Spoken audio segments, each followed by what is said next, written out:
What's up, y'all? Just haven't. There we go. I'm getting run that.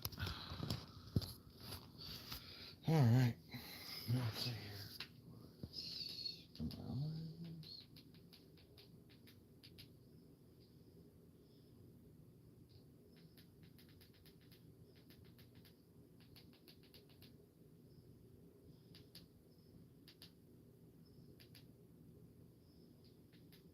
I don't know why it's not showing me my stuff.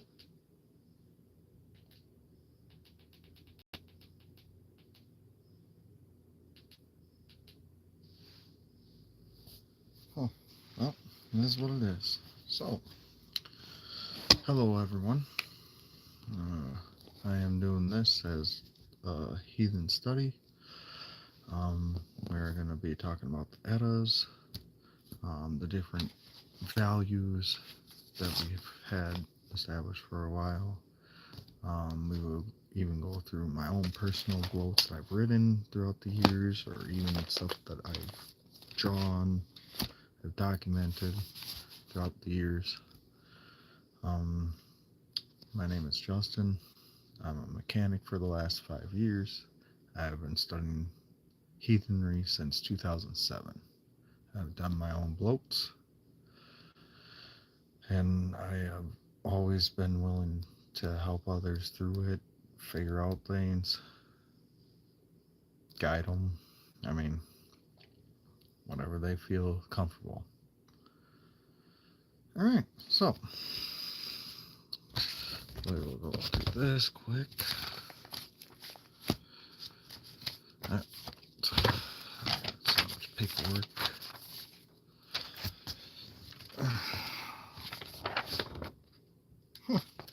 I forgot I even had that. Nice to know.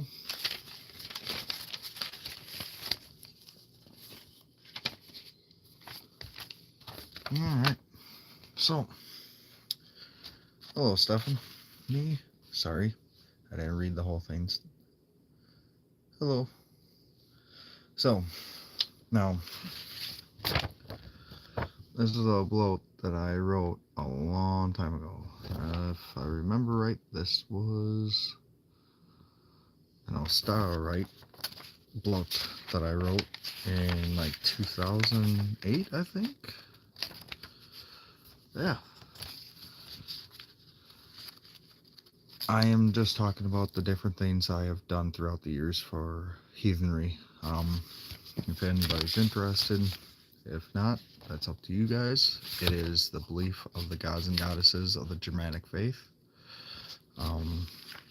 So like Thor, Odin, and all that. If anybody has questions, I'd be willing to help y'all.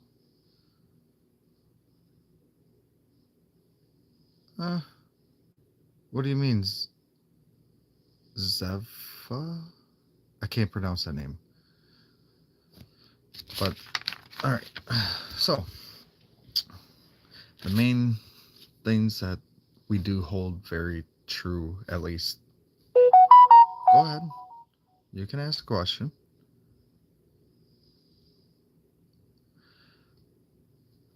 But the main thing that I have done, and I keep dear to my own self, is the 9 noble virtues. So that deals with courage, discipline, fidelity, honor, hospitality, industriousness, perseverance, self-reliance, and truth. These virtues are are basically the fundamentals of heathenry. It's what guides you through your actions. I have no clue what that is, Rox.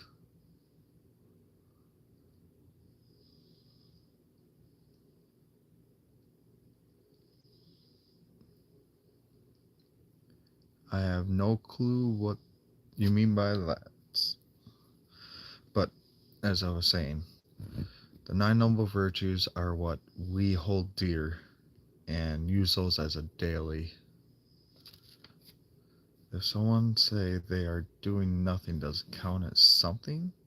I mean, what do you consider as doing nothing? Because I'm personally talking about my faith. And if people are interested in it, that's what I'm talking about. I usually do tattoo videos or gaming videos, but I'm doing, or even my mechanic stuff that I've done for the last 5 years. Um, but anyway, so throughout these years since 2007 that I've been following my faith, I have learned that it's a lot of homework of reading wise, not like actual homework, but of reading, getting a knowledge base of the different types of beliefs throughout the regions of the Germanic people. So from Norway all the way to Germany to England, even before Christianity became. Um, so it was a lot of reading that I did. Now, not a lot of people have that time. That's give or take. That's all cool. It takes years sometimes. Me, I was lucky where I had a lot of time and I read a lot. Um, so this is called the Poetic Edda. Now, granted, most people can't read it, but they're using rune staves for the words. Um, it is one of the main writings that us use as a written source of material. Now, the main reason why I got this because it does have the Old Norse. So what mean of what I just showed? This is called the Elder Edda. So this is the works that was written during the 13th century, give or take, in Iceland that was kept about the faith. Okay. So it's basically the lore of the gods and goddesses that was written down. We also have the Icelandic sagas, the sagas of the kings, which of Norway, Iceland, and all that, and the Prose Edda, which was written by Snorri Snorrisson, that we use as our main lore. Now, me personally, I have a lot more than that. I have books written by Jacob Grimm because he was actually a scholar himself from the late 1800s. But he also wrote about the folk tales of Germany. So I do keep that with me. I still need to get volume 3 and 4 on that alone, but I've had my ups and downs for work wise and all that. So things change, and I'm always doing different things. But I've always kept my faith and worked for everything. Let's see here.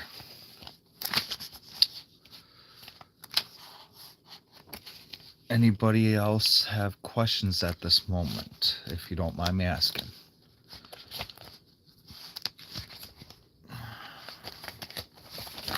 Oh, crap, don't want to lose paper. No, I am not. I'm married and have 2 children.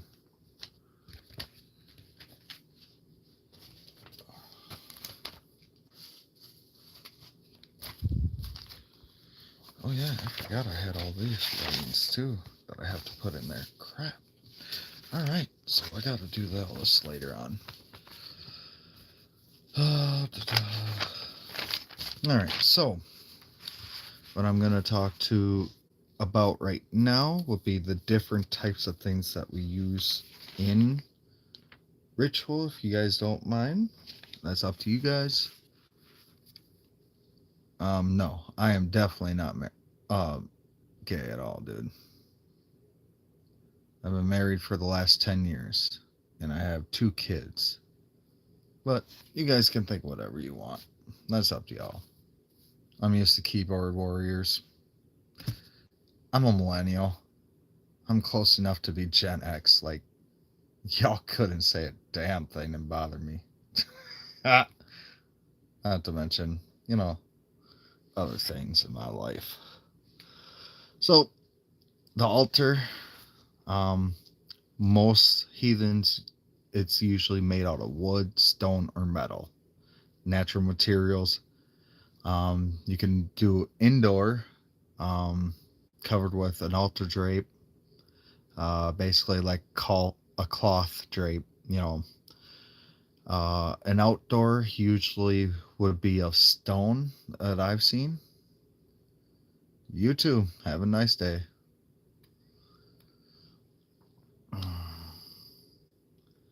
Uh, let's see here. Where was I? During most bloats, we have a horn and we fill it with mead, which is honey wine, and we pass it around. And most participants, they will give uh, a saying or an oath to the gods and goddesses that they're asking for the help. Um, let's see here.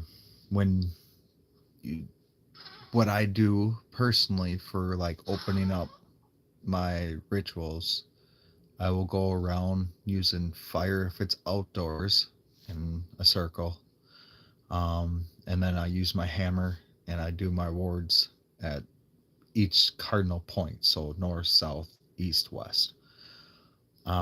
If I'm indoors, I do different things, so I don't always keep it the same. But I'll still use my hammer, but sometimes I'll use like the elves' names. So I will use, instead of saying north, south, east, west, I will actually use the elves' names that were written in lore. Um, so, obviously a little too much speak. The 9 steps of a bloat. Now, these are just guidelines. These aren't something you have to stick to, but this is how usually that most people do. A howling, which is the invocation of calling upon the deities um, to enter the space, and then of usually most people will do like, let's say I'll read in the Edda of a particular god or goddess to invoke that feeling. Um, let's see here. That one I want to keep too. I forgot about this. It's been so long since I've touched half of this stuff.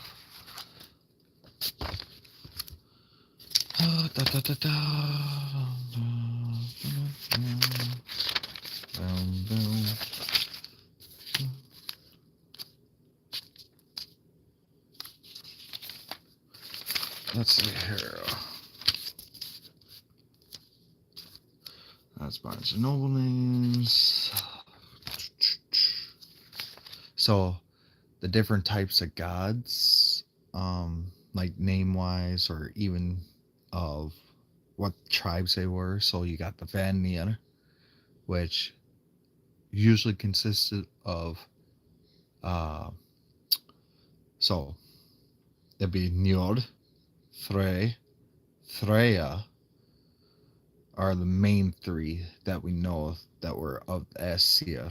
I think Heimdall was too. It's been a while, so, but I think Heimdall was too, because he's the god that actually watches over the Bifrost in Asgard. You got the Aesir, which are the gods and goddesses that actually stay in Asgard, and you got the world tree, which is Yggdrasil, and that tree actually holds all the different worlds metaphysically. So what that is like, okay, for us personally, we are in Midgard. So, and then you have Asgard, you had Niflheim, which is the land of usually it's of mist, ice, but it's also a place where those whose deeds were the worst, like out of no reason killing someone, stuff like that. Remember, half of the lore was kind of corrupted from the introduction of Christianity. So you got to take it with a grain of salt, but you learn.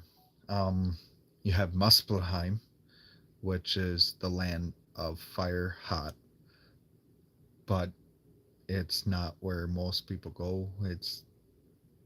Uh, there is the god or the giant Surtur there, but he's the one that stays actually there the most.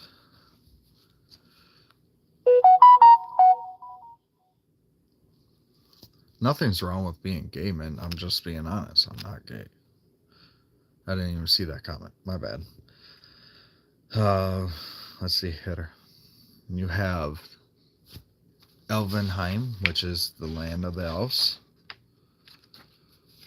Let's see here. It's realms. Here we go. This is what I needed.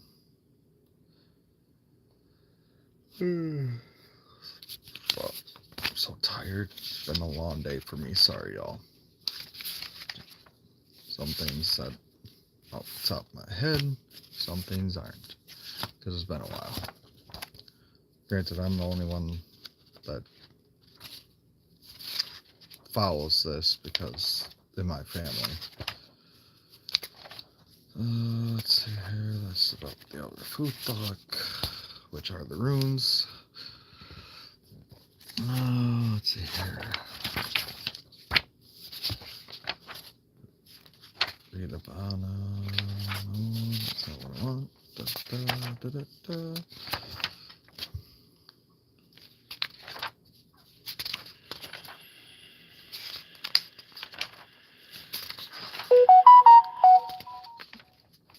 Okay, so the bloat is a common ritual within Asatrú.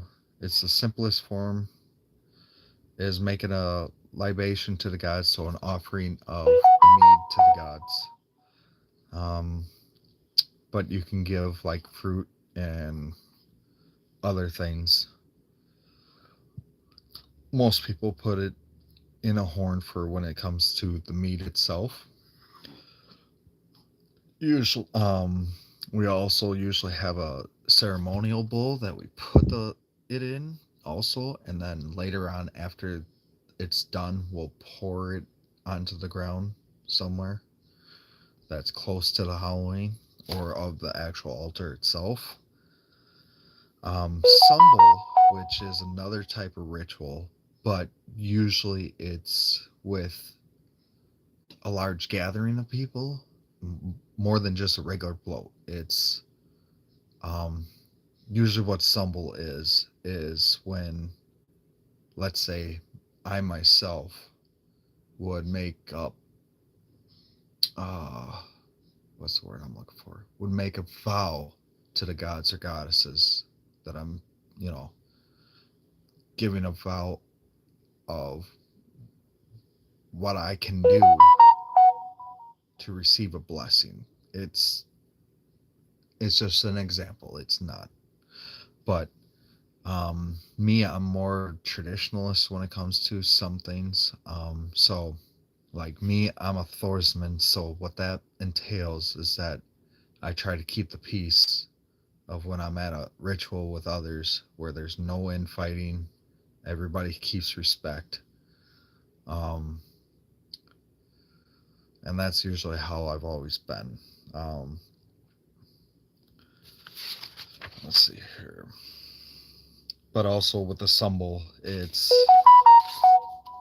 a gathering of people and of celebration of different types of toasts to like your ancestors, your heroes in your life. And then there's obviously the profession ceremonies, which would be like what I did in 2007. Technically 2014. I did 7 years of practicing and learning. And in 2014, I dedicated my life to my gods and goddesses of this faith. Um, so now we're at that point. Um, Different holidays or very important days throughout the year for us. Obviously, winter solstice, usually around the full moon of December. So, like the 20th, 21st, 19th, stuff. Whenever the full moon usually starts, that's usually when we do 13 nights of celebration. Um, Now, a lot of people don't follow it 100%, but we do have even written words that even in the older times that they actually did go 13 nights. Now, granted, we didn't.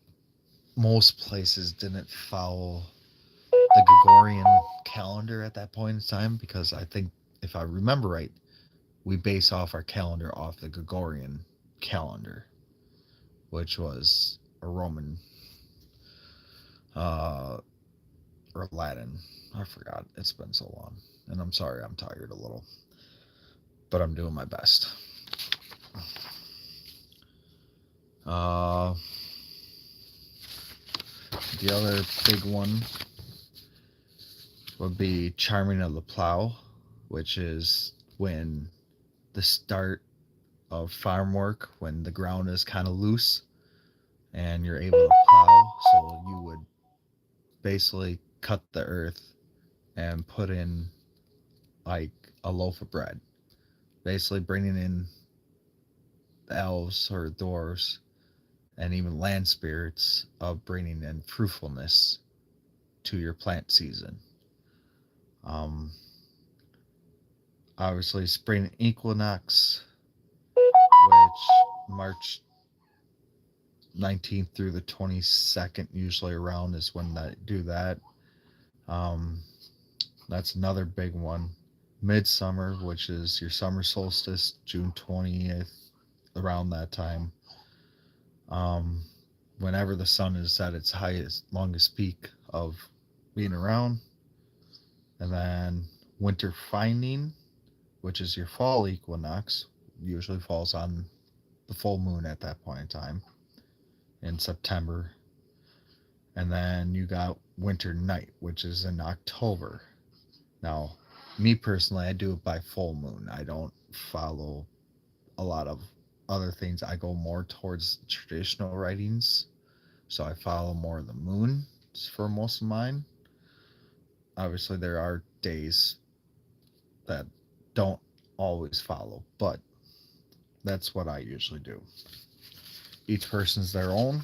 That's one thing when it comes to this religious path, is each person's going to be different than the other, and we embrace that. We try to stick to as close to the source material of what we have, but we also are using other elements to bring differences into the religious. Let's see here. What's the other thing? Saying of the high one. That's what I wanted right there. Sayings of the high one. All right. So my favorite stanza from the Havamal, which is in the Poetic Edda, which is stanzas 76 and 77. They go as follow. Cattle die, kindred die. Every man is mortal, but the good name never dies of one who has done well. Cattle die, kindred die. Every man is mortal, but I know one thing that never dies, the glory of the great deed. Which in itself is, if your deeds are worthy, that your family will keep your memories alive within generations. And with me, I believe that I will always be born in my family line after I pass.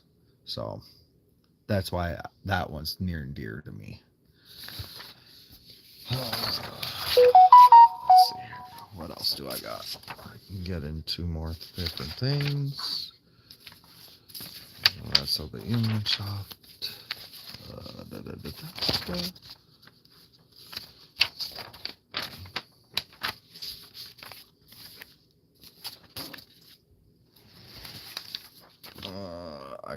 pause this. My baby boy is waking up. Come here, boy. You just puked all over yourself. All right.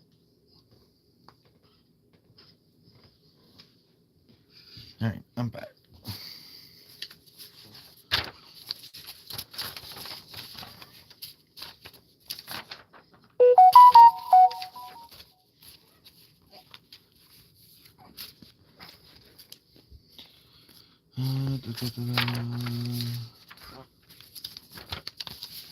Let's see here.